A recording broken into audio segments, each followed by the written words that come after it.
Salut, je suis Touka. Cette vidéo est la troisième de la série sur les 4 lois de changement de comportement. Donc là, on est en train d'aller dans les détails de chacune des 4 lois pour donner des astuces pratiques que tu peux implémenter pour vraiment changer ta vie et tes habitudes. Donc dans la dernière vidéo, on s'est focalisé sur cette première loi, comment rendre un stimuli visible ou invisible. Et maintenant, on va se concentrer sur la deuxième loi, comment rendre une habitude attirante ou non attirante. Bon, encore une fois, on va profiter de notre nature humaine et jouer sur nos petits détails et nos paramètres pour rendre quelque chose attirant ou repoussant. Si tu te poses la question comment, I'm glad you asked.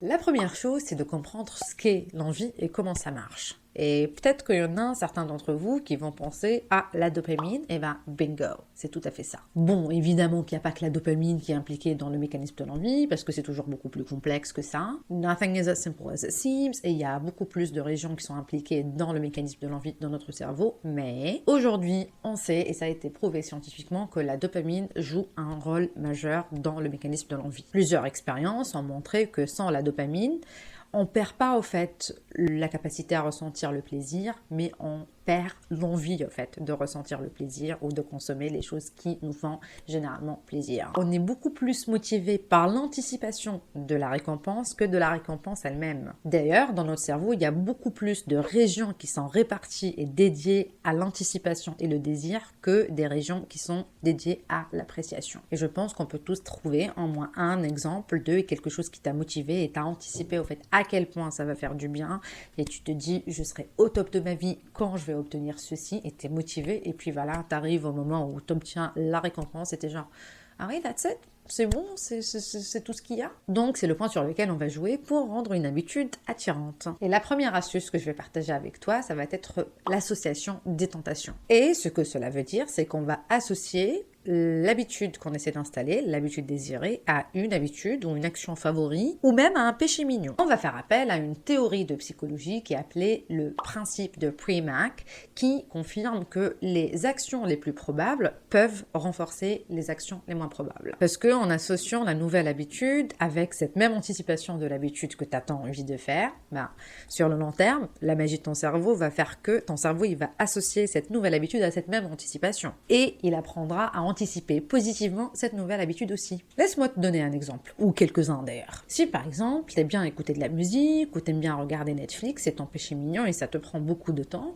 tu peux par exemple te permettre de le faire que dans la salle de sport. Et c'est ce que j'ai fait pendant très longtemps. Par exemple, la musique, je me permettais de l'écouter que en allant à la salle de sport. Et du coup, c'était devenu ma nouvelle motivation pour aller à la salle de sport, surtout au début, c'était pour écouter de la musique. Et de cette même manière, j'ai associé au fait mes trajets dans le transport, c'était que pour écouter mes livres et mes podcasts. Tu peux utiliser cette association à la salle de sport avec n'importe quel péché mignon que tu veux faire. Par exemple, tu peux être, je sais pas, sur Insta ou à regarder les trucs de gossip, les tabloids ou whatever sur YouTube ou sur les réseaux sociaux ou ce que tu veux faire. Tu peux l'associer à la salle de sport. Tu te permets de faire ce péché mignon qui est en général une perte de temps, on va dire.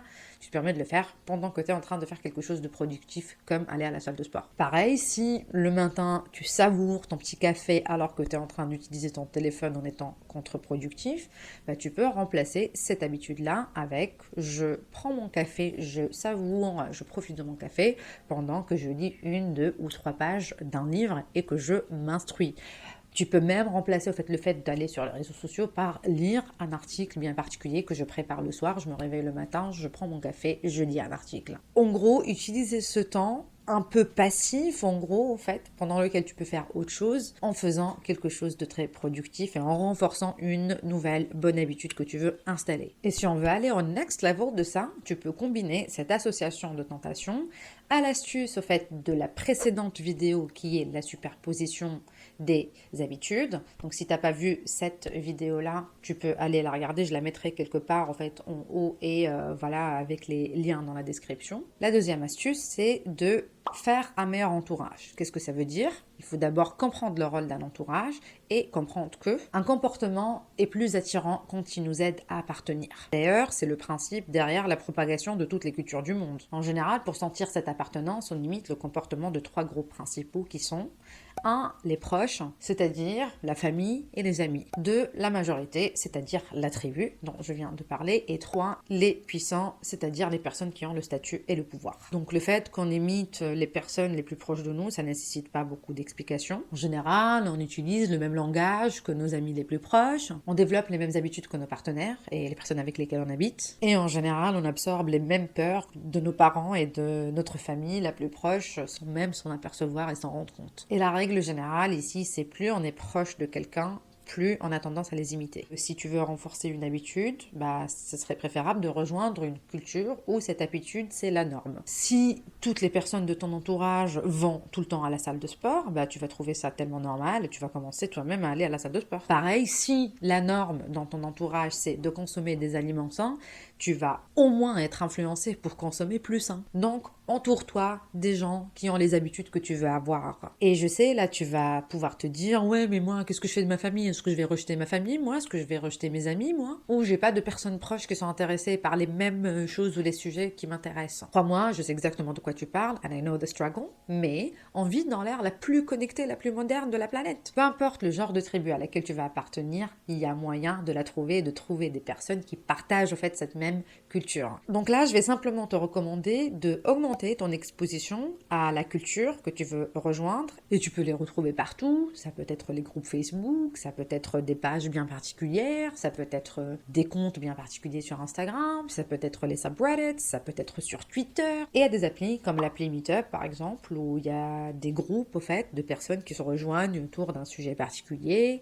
d'une culture particulière et ils font des événements où on se voit et on fait des échanges dans la vraie vie. D'ailleurs, j'avais un groupe sur cette appli-là à un moment. Là, je pense que c'est plus le cas, mais je vais le ravivre. Et dès que ça sera fait, dès que j'aurai organisé un événement ou un workshop, je laisserai le lien dans la description. Donc là, il n'y a rien de concret, mais dès que ça sera fait, dès que ça sera préparé, je laisserai un lien dans la description et je te tiendrai au courant. Donc même si ça sera plus facile pour toi de faire ce genre de choses si tu es quelqu'un d'extraverti, mais en fait, il suffit de chercher, il y a toujours moyen de trouver. Donc encore une fois, fais vraiment attention à ces 5 personnes les plus proches de toi. Imagine que ton partenaire, par exemple, c'est quelqu'un de très unhealthy, qui n'a pas d'ambition, avec des mauvaises habitudes, qui mange n'importe quoi, qui ne veut jamais aller à la salle de sport, qui passe sa vie à se plaindre. Imagine à quel point ça va être dur pour toi d'améliorer ta vie et d'avoir une vie saine en fait. D'ailleurs, si t'es dans ce genre de relation, t'as beaucoup de choses à reconsidérer, mais bon, c'est pas notre sujet d'aujourd'hui. Si c'est un sujet qui t'intéresse aussi, au fait, le partenaire, l'importance des relations, les relations toxiques et comment avoir une relation saine, tu peux me le faire savoir dans les commentaires. Peut-être que j'aborderai ce sujet-là qui n'est pas vraiment une priorité pour l'instant. Donc là, résumé, pour cette deuxième astuce qui est l'importance au fait d'optimiser ton entourage. Là, on a parlé de ton entourage direct, à quel point c'est important et comment en quelque sorte l'optimiser en créant une meilleure exposition en fait aux habitudes que tu veux installer. Pareil pour la majorité, la tribu. On revient à ce désir d'appartenir à l'identité collective qui peut des fois triompher sur notre identité individuelle. Donc là, je te demande juste d'avoir plus de recul par rapport à la tribu et d'optimiser au fait ta tribu en optimisant tout ce que tu suis évidemment sur les réseaux sociaux puisque c'est là qu'on retrouve la tribu le plus au fait. Pareil pour le troisième groupe qu'on suit au quotidien, les puissants, donc là c'est les modèles. Je sais au fait qu'on admire les personnes qui ont le statut, qui ont l'argent, qui ont le pouvoir, qui ont le respect en quelque sorte, et qu'on a automatiquement la tendance à les imiter pour avoir ce même succès,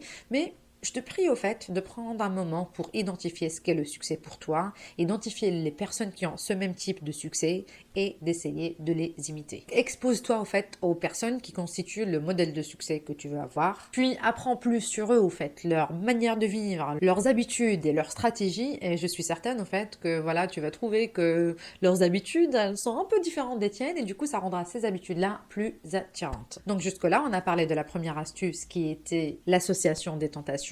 Et du coup, on a parlé de la deuxième astuce qui est au fait d'optimiser ton environnement et ton entourage avec l'optimisation de ton environnement direct de tes proches, l'optimisation de la tribu à laquelle tu es exposé et l'optimisation en fait de tes modèles et les personnes puissantes qui sont des role models pour toi en gros. Maintenant, la troisième astuce va concerner surtout la manière d'éradiquer et d'éliminer les mauvaises habitudes. Et là, on va couper ces habitudes-là à la source. Étant donné que les mauvaises habitudes sont une des raisons pour lesquelles tu ne suis pas les bonnes habitudes, les éradiquer, les couper à la source sont déjà une astuce pour avoir plus d'espace pour les bonnes habitudes. Et du coup, en éradiquant les mauvaises habitudes, tu fais d'une seule pierre deux coups. Coup 1, installer les bonnes habitudes. Coup 2, éradiquer les mauvaises habitudes. Et là, on va inverser la deuxième loi de changement de comportement. Du coup, on va rendre l'habitude repoussante. Tu peux te dire comment je peux rendre une habitude repoussante. Et bien là, on va faire appel à ma jolie devise qui est comprendre égale réinterpréter égale changer. Quand tu comprends quelque chose, tu as un nouveau regard sur cette chose, donc tu peux réinterpréter la chose. Et là, tu te crées une nouvelle narrative, une nouvelle histoire en gros. Cette nouvelle narrative et cette nouvelle histoire, c'est ce qui va permettre de changer ton ressenti par rapport à quelque chose. Et étant donné que le ressenti et les émotions sont le moteur en fait derrière toutes les actions, réinterpréter quelque chose et changer tes émotions par rapport à ceci peut te pousser au fait à changer ton action et du coup renforcer cette chaîne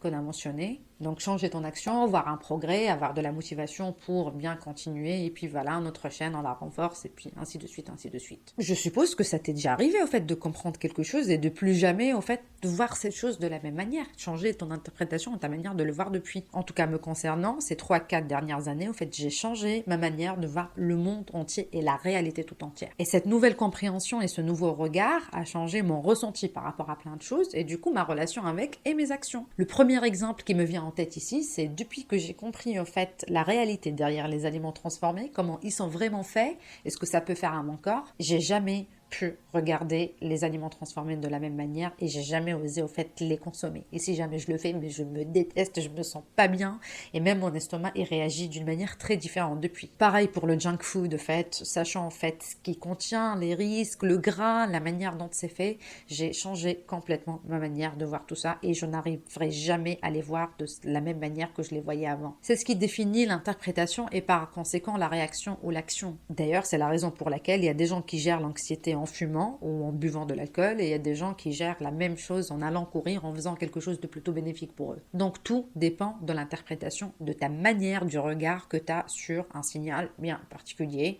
et de la manière de l'interpréter. La narrative personnelle est un facteur majeur. C'est tellement fort au fait que la pensée et l'histoire que tu te racontes dans ta tête, elle peut guérir et elle peut aussi rendre malade. D'ailleurs, tout le concept du placebo repose dessus. Tout le concept de l'hypnose, de la visualisation. Ça, c'est un sujet énorme que j'aborderai certainement pas aujourd'hui. Je vais juste insister sur l'importance au fait de ta manière de voir les choses, ton mindset, ta narrative personnelle, le regard que tu as par rapport à quoi que ce soit. Et cette importance au fait de ce rôle, de ta manière de voir les choses, c'est ce qui fait que je vais toujours en profondeur quand j'explique quelque chose. Je vais à la source parce que je sais que reconsidérer les fondements, c'est ce qui m'a permis personnellement de faire une révolution à ma vie, qu'il y a 4 ans, j'aurais jamais pensé que c'était possible, au fait. Donc, sans trop tourner autour du pot, on parle de éliminer les mauvaises habitudes en les coupant à la source, en éliminant l'envie, en sachant que l'envie est déterminée par tes émotions.